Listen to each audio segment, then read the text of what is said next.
checking out some chinch bug activity in East Dallas this afternoon. Happened to be driving by, saw this kind of drought stress grass, knocked on the door of the homeowner, and they were gracious enough to let me shoot this high quality turf grass video for the residents of East Dallas. When I was driving by, I'm gonna flip this around, I noticed these kind of drought looking spaces through here. Additionally, on this side, it's through here. With the sun on it right now, it's kind of hard to tell symptom wise with what I'm seeing. However, you're just trying to trust me. It looks bad. It looks really night and day difference between the healthy grass over here and this grass. What's really stuck out to me is it almost starts turning a white color, which is indicative of chinch bug activity.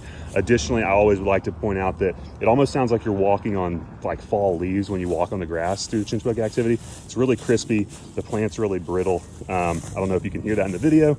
You might just have to trust me on that as well. So once I do see these symptoms, I then start checking the perimeter of the damage.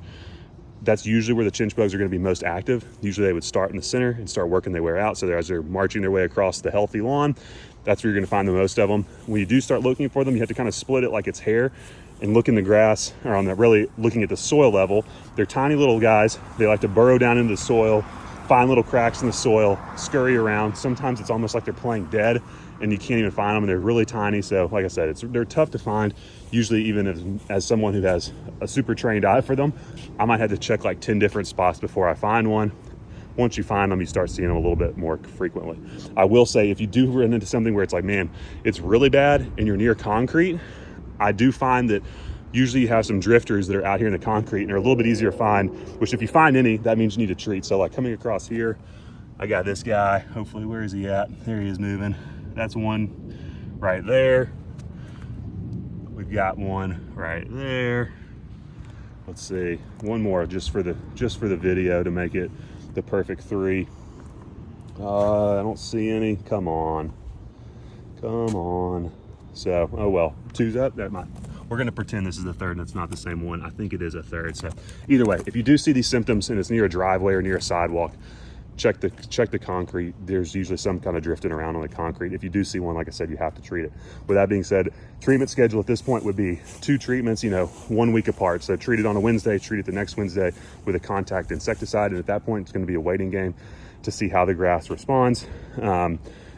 Unfortunately, there's just no way to know exactly how it's going to bounce back. The saliva on the chinch bugs is toxic, so technically it's in the process of killing the plant, but that can be reversed a little bit.